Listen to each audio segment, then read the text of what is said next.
आज के इस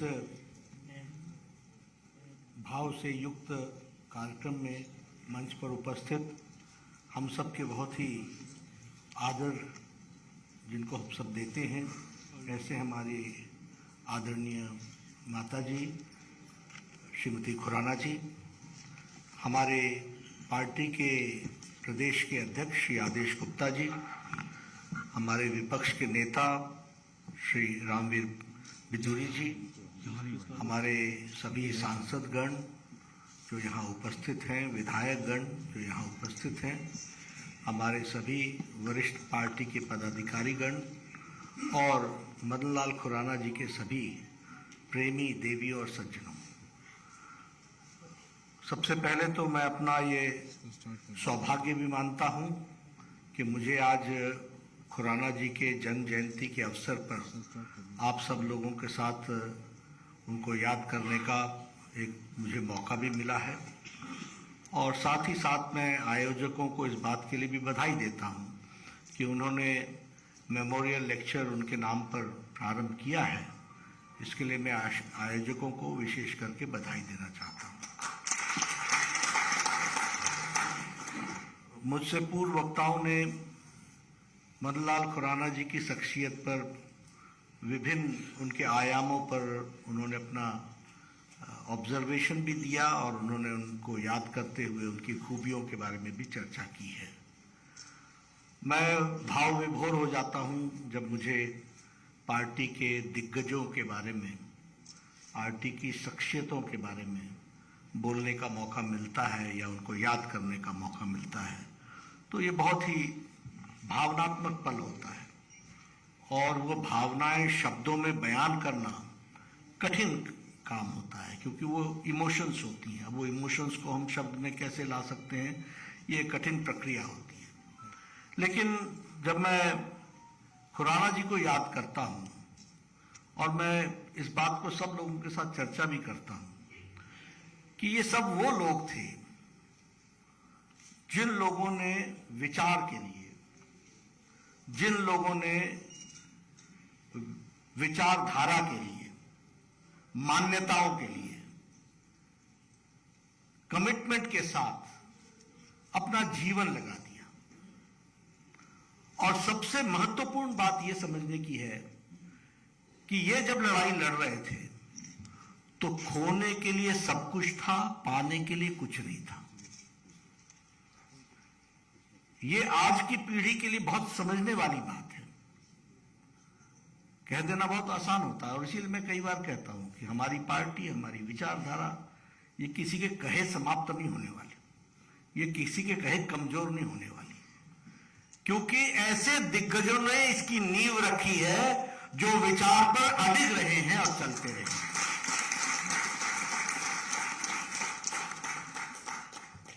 कोई आसार नहीं दिखता था।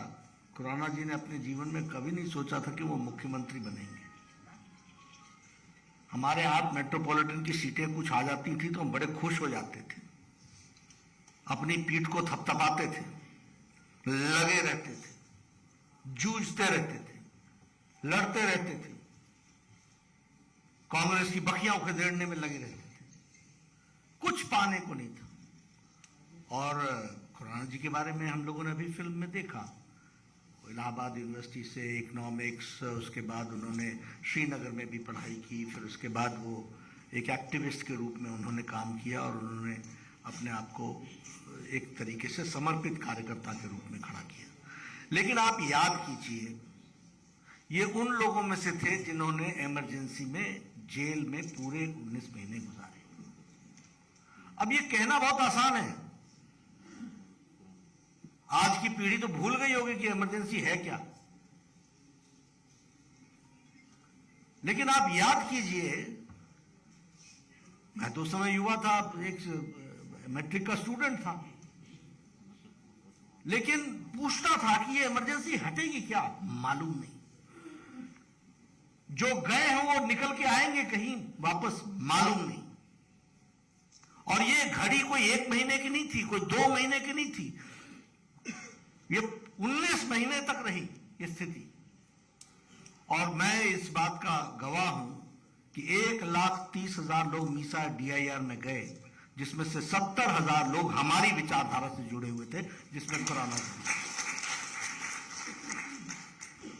तो ऐसे लोग, ऐसी शख्सियत जिनके कारण पार्टी खड़ी हुई, जिनके कारण आज हम यहां पर दुनिया की सबसे बड़ी पार्टी, 18 राज्यों में हमारे सरकारें, कहीं मिली जुली, कहीं हमारी पूरी सरकारें, सबसे ज्यादा हमारे सांसद, 302 हमारे सांसद, 92 हमारे सांसद राज्यसभा में, 1,395 हमारे विधायक, 117 हमारे मेयर, हजारों हमारे BDC के चेयरमैन, सबसे बड़ी पार्टी, 18 करोड़ की पार्टी, ये ऐसे नहीं बन गई। ये मदन लाल खुराना जैसे योद्धाओं ने अपने आप को खपाया है, तो इसके कारण हम खड़े हुए हैं, ये हमको याद रखना चाहिए।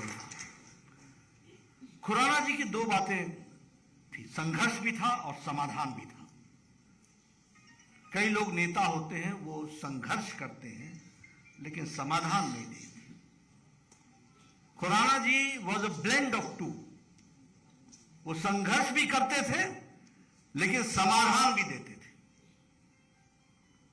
और समाधान देने के लिए ये जो अभी रामवीर जी ने चर्चा की, विधायक के रूप में इन्होंने उनको देखा, चाहे वो राशन कार्ड देना हो, चाहे वो जल निगम को एस्टैब्लिश करना हो, चाहे वो जमुना पार को मुख्य धारा में लाना हो, ये सारी चीजों के बारे में उन्होंने काम किया।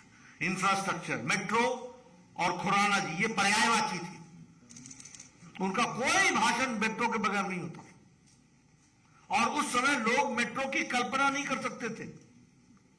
उनको ये तस्वीर नहीं बैठती थी, फिट नहीं बैठती थी। मैं आपसे बात कर रहा हूं 80 के दशक की और 90 के दशक की, शुरू की, तो ये फिट नहीं बैठती थी। जब ये बनने लगे, जब इसके पिलर्स निकलने लगे, जब मेट्रो मैन और ये सारी चीजें निकली, तब समझ में आया कि खुराना जी की सोच क्या थी। लेकिन वो समाधान थे, संघर्ष भी करते थे और समाधान भी, हर चीज को देने का प्रयास करते थे। और उनको वो पूरी अच्छी तरीके से, लोगों के नेता थे, लोक नेता थे।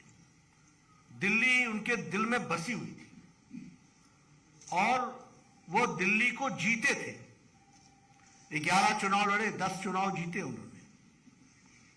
MP रहे 3 बार, मेंबर पार्लियामेंट रहे, मंत्री रहे, मंत्री के रूप में भी पार्लियामेंट्री अफेयर्स मिनिस्टर उन्होंने संभाला। पार्लियामेंट्री अफेयर्स मिनिस्टर होता है जो सभी पार्टियों के साथ समावेश रखने का काम करता है और पार्लियामेंट को चलने की प्रक्रिया को देखता है। और ये वही लोग होते हैं जो सक्षम होते हैं चीजों को अपने पक्ष में करने के लिए। तो ऐसे वो पार्लियामेंट्री अफेयर्स मिनिस्टर रहे और उन्होंने सारे काम को अंजाम दिया। इंफ्रास्ट्रक्चर की बात, ये फ्लाईओवर्स की बात मैंने दिल्ली पहले की भी देखी है और दिल्ली उनके बाद की भी देखी है। मैंने उनको चीफ मिनिस्टर के रूप में भी काम करते हुए देखा है। तो हम ये कह सकते हैं कि खुराना जी एक, जिसको हम कहते हैं कि एक समाधान की दृष्टि से उन्होंने दिल्ली को, फिर चाहे शिक्षा की बात अभी बताई गई कि उन्होंने 12 कॉलेजेस खोले। मुझे एक दिन फोन आ गया सुबह, बोले कि तुम विद्यार्थी परिषद वाले कुछ नाम निकाल करके दो मुझे चेयरमैन बनाना है कॉलेजेस का। मैंने कहा कॉलेज तो बने नहीं, बढ़ेंगे ना। बोले चेयरमैन बनेगा तब कॉलेज बनेगा, साथ ही साथ बढ़ेगा। तो मैंने उनको कुछ चेयरमैन के नाम निकाल करके दिए। हमारे विजय गोयल जी भी उसमें एक चेयरमैन थे, नंद किशोर जी भी चेयरमैन थे, सबको चेयरमैन उस समय लगे। फिर कॉलेजेस बने, फिर कॉलेजेस, और वो कॉलेजेस कितने तीव्र गति से बन करके और वो लोगों के लिए लग गए। इंद्रप्रस्थ गुरु गोविंद सिंह यूनिवर्सिटी वो उन्होंने बनाई। मुझे 1984 के रायट्स याद है। मैं उस समय करोल बाग में रहता था और मैंने वो दृश्य देखा है। यानी उस समय के राष्ट्रपति जी ने भी अगर किसी से मदद मांगी थी तो वो मदन लाल खुराना थे। इस बात को भी हमको समझना। अजब जीवन था उनका, अजब डेडिकेटेड।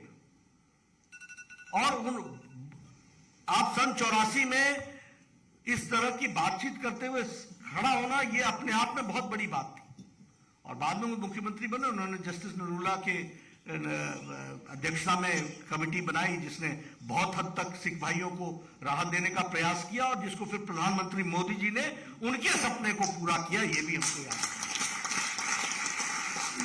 लेकिन ज्ञानी जैल सिंह भी कांग्रेस के पास नहीं उन्होंने रिक्वेस्ट लगाई, उन्होंने भी अगर सिखों की सेफ्टी की बात की तो वो मदन लाल खुराना जी के माध्यम से, और हम सब लोग लगे इसमें, सारे लोग लगे। मुझे याद है वो सारी तस्वीरें मेरे को अच्छी तरीके से याद है।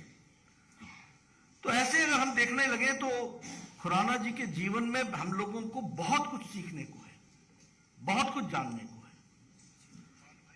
मैं कभी आज तक मैंने खुराना जी से टाइम नहीं लिया, कभी हमारे को कोई एंगेजमेंट की जरूरत नहीं थी। सवेरे 6:30 बजे उठो, तैयार हो, 7:30 बजे उनके घर पे पहुंच जाओ, वो 6 बजे मॉर्निंग वॉक पर निकलेंगे, 6:30-7 बजे तक लौटेंगे। और मुझे आज भी याद है, एक टेबल होती थी, एक कुर्सी होता था, हाँ भाई बोलो, 2 टाइपराइटर दाहिनी तरफ और 2 टेलीफोन वाले बाईं तरफ, आगे से आते जाओ, अपनी समस्या बताते जाओ, लगाओ भाई टेलीफोन, लगाओ भाई टेलीफोन, लिखो चिट्ठी, लिखो चिट्ठी। और हम शायद मनोज जी बैठे हुए हैं, मनोज जी उस समय हुआ करते थे, ये लाइन लगवाते थे, चल भाई, और फिर सबके काम होते थे कभी, और ये 10 बजे तक सबको समाधान दे देते थे।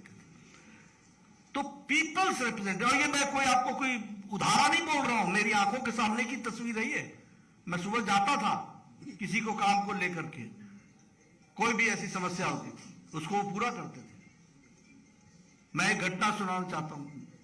दिल्ली यूनिवर्सिटी के चुनाव हुए, मैं नया संगठन मंत्री बना, नौजवान था, अभी यूनिवर्सिटी का प्रेसिडेंट बनकर के हटा था और पूर्णकालिक बनकर के राष्ट्रीय मंत्री बनकर के दिल्ली आया था। झगड़ा क्या था कि जेवीएम और बीजेपी एबीवीपी चुनाव लड़ेंगे, और हमारा कहना था कि एबीवीपी चुनाव लड़े, जेवीएम बंद करे चुनाव लड़ना। खुराना जी बिल्कुल, अब खुराना जी का अस्तित्व और उनकी छवि, उनका वो, और मैं एक छोटा यूनिवर्सिटी का व्यक्ति, और चर्चा उन्हें करना था कि अब इसको बंद करना है। उनका नहीं, हम लोग दोनों साथ मिलकर के लड़ेंगे। बड़े हम थे, हम कैसे बोले। फिर हमने धीरे से कहा कि ऐसा तय हुआ है कि अब हम ही लड़ेंगे, अब आप छोड़ दें। बोले कहाँ तय हुआ है? तो मैं बताऊंगा नहीं, लेकिन मैं कहा कि यहाँ तय हुआ है, तो पहले ना बोलना था। मैंने कहा जी ठीक है, लेकिन तुरंत वो बड़े सरल हृदय के, मुझे उनके साथ राष्ट्रीय अध्यक्ष युवा मोर्चा के रूप में काम करने का मौका मिला। वो राष्ट्रीय मंत्री थे, बाद में महामंत्री बने। जब भी हमारे ऑफिस बेयर्स की बैठक होती थी तो खुराना जी के माइंड में जो है वो सबसे पहले बैठक में रखना, उसको आग्रह पूर्वक रखना, ये उनकी कला भी थी और यही उनकी ताकत थी जिसको हमको समझना। और बहुत भोले मन से जो समाज में चल रहा होता था उसको वो रखते थे और उसमें से समाधान ढूंढने का प्रयास करते थे। लोगों से मिलना, लोगों के साथ बातचीत करना, ये सब उनका एक क्रम था। मैं एक घटना आपको सुनाना चाहता हूँ। आज पता नहीं ऐसी घटनाएं में क्या हम सोचते होंगे या नहीं मालूम। मैं चुनाव लड़ा रहा था दिल्ली यूनिवर्सिटी स्टूडेंट्स यूनियन का, और गोल मार्केट के पास NSUI के लड़कों ने हमारे कैंडिडेट नरेंद्र टंडन को चाकू मार दिया, और वो चाकू पियर्स करके उसके लंग्स में लग गया।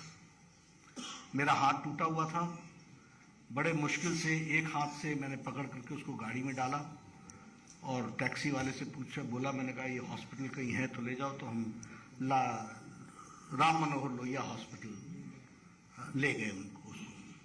लंग्स में ब्लीडिंग हो रही थी, बड़े सीरियस कंडीशन में था। उन लोगों ने एडमिट कर लिया, ऑपरेशन किया, तुरंत वो लगा करके ब्लड निकाला लंग से, और बाद में फिर इस तरीके से फिर मैं गया मंदिर मार्ग थाने। अच्छा, उन दिनों कोई ऐसा तो होता नहीं था कि कोई मोबाइल हो या कुछ हो, तो मंदिर मार्ग थाना गया। हम 10 लोग थे, आशीष भी था, राजीव भी थे, सब लोग थे। हम लोग को एंटरटेन ही नहीं हो रहे थे। अब हमें समझ में नहीं आया कि हम करें क्या। उन दिनों इस तरह की बातचीत भी नहीं होती थी। तो मुझे याद है कि वो कीर्ति नगर में जहाँ वार्ड 111 F104 तो कीर्ति नगर में मैं गया वहां रात के 2:30 बजे, और मैंने फिर वहां सिक्योरिटी वाले को बोला कि ऐसे से हम लोग आए हैं स्टूडेंट्स वाले, और ये इस तरीके का हो गया है।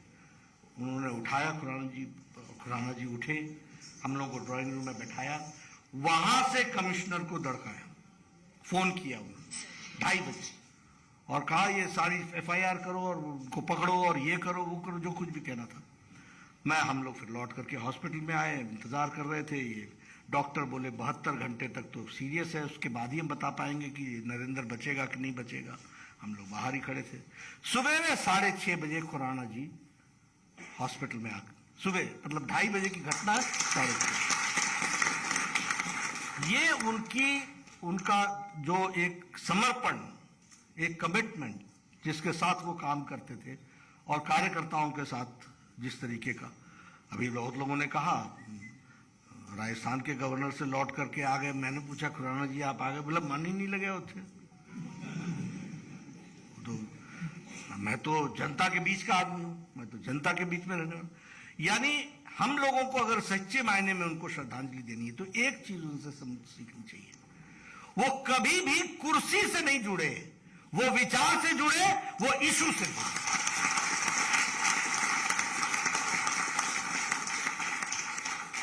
कुर्सी उनका माध्यम था, माध्यम सरता है तो रहेंगे, नहीं सरता तो नहीं रहेंगे, लेकिन इशू के साथ कॉम्प्रोमाइज नहीं करेंगे। तो वो हमेशा इश्यूज के साथ ही, और इसीलिए आप देखेंगे वो अपने आप में एक शख्सियत, पार्टी में नेता, पार्टी के कारण भी बहुत लोग होते हैं, लेकिन मदन लाल खुराना जी की एक अपनी शख्सियत बनी, उन्होंने उसको स्थापित करके रखा। तो हम अगर सही मायने में खुराना जी से कुछ सीखना चाहते हैं तो हम इस बात को सीखें कि विचार का समर्पण क्या होता है, कैसे हम लड़ते हैं। मुझे वो अजमेरी गेट का कार्यालय याद है, ऊपर के कमरे में बैठा करते थे। बहुत लोगों को तो अजमेरी गेट मालूम भी नहीं होगा, देखा भी नहीं होगा, लेकिन वो सवेरे सवेरे आकर के 11 बजे बैठ जाते थे, अखबारें देखते थे, पकड़ो इसको ये करो, कल धरना, परसों ये प्रदर्शन वगैरह वगैरह सारी चीजें। तो बहुत विपरीत परिस्थिति में खुराना जी ने, और इसीलिए ये कोई अतिशयोक्ति नहीं है कि वो दिल्ली के शेर थे, दिल्ली के शेर थे वो। और मैं 1-2 बातें और बोल करके अपनी बात समाप्त करूंगा कि खुराना जी के पहले का क्रम अगर हम देखें तो दिल्ली पर केंद्र के नेता ही दिल्ली को चलाते थे, या इस तरीके से कहा जाए तो उनका ही, और ब्यूरोक्रेसी दिल्ली को चलाती थी। पॉलिटिकल इंटरवेंशन, इंटरफेरेंस नहीं कहूंगा, लेकिन पॉलिटिकल इंटरवेंशन किसी ने दिल्ली को में किया तो वो खुराना जी ने किया, इस बात को हमको समझना।